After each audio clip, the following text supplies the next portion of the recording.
Hey, a quick note before we get into today's episode. You may have noticed the podcast has a new name. It's now called Program Design for Coaches, and I want to take a minute to explain why. The short version is that the market has shifted.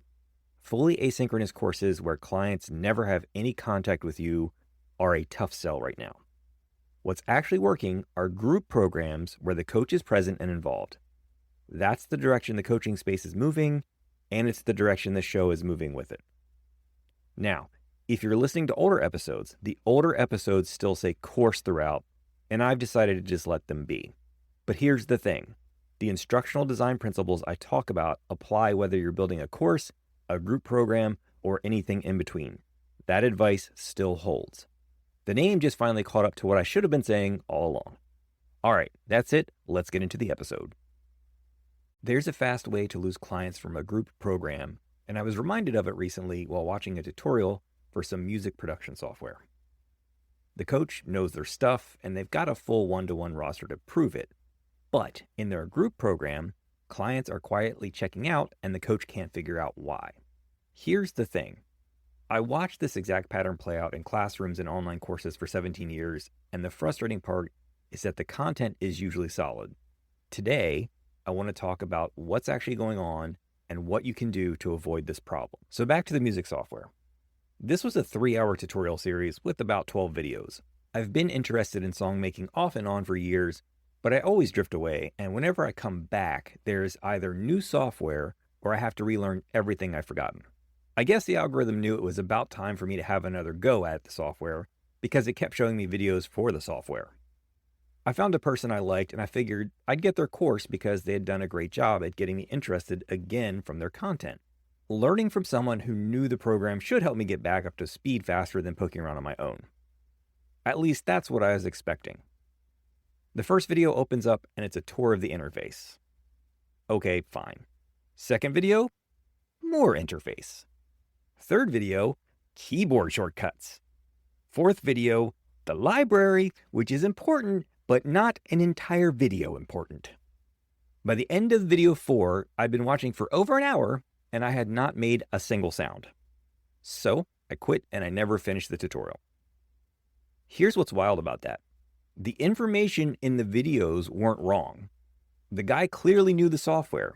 In fact, if I had stuck around for video 7 or 8, I'm sure I would have learned how to actually make a song. But I didn't stick around because nothing about those first 4 videos felt like progress toward the thing I came for. To put this in coaching context, let's talk about my partner, Heather. She's a book coach, and one of her group programs teaches writers how to weave backstory into a book without info dumping in chapter 1 and losing the reader. Imagine if she opened that program with an hour on how to set up and use Microsoft Word. Things like making an automatic table of contents or how to use track changes. Neither of those has anything to do with why somebody signed up. They came to learn about incorporating backstory into a novel. By the time she got to the actual backstory work, most of the group already would be checked out. And the irony here is that what Heather teaches is literally the same problem as with group programs. Don't dump everything on the reader in chapter 1 or you'll lose them. Coaches do the exact same thing to their clients in week 1 and then wonder why retention is bad. That is the trap that you need to avoid. When you front load a program with everything a client might eventually need to know, you bury the thing they actually came for. And clients don't tell you they're overwhelmed, they just go quiet. They'll start missing calls and stop opening the modules, and the people who were excited on day 1 are gone by week 3. And then you sit there wondering why. Now, think about what would have kept me in that music tutorial, because that's what will save your group program. Oh, and it is not teach less. It's something entirely different. The way I think about program design is stepping stones across a river. The far bank is the transformation your client signed up for. The river is everything between where they are now and that outcome.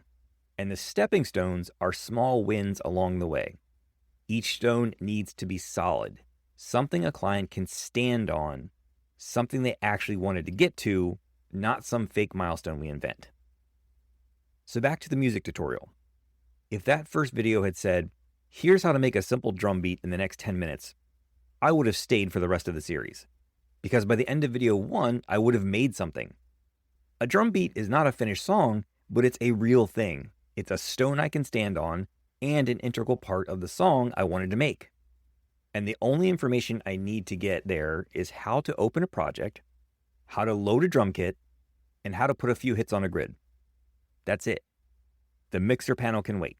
The keyboard shortcuts can wait. All of that information gets folded in later when I actually need it for the next stepping stone. This is what Heather does in her group program. Her first small win is not understand the theory of backstory.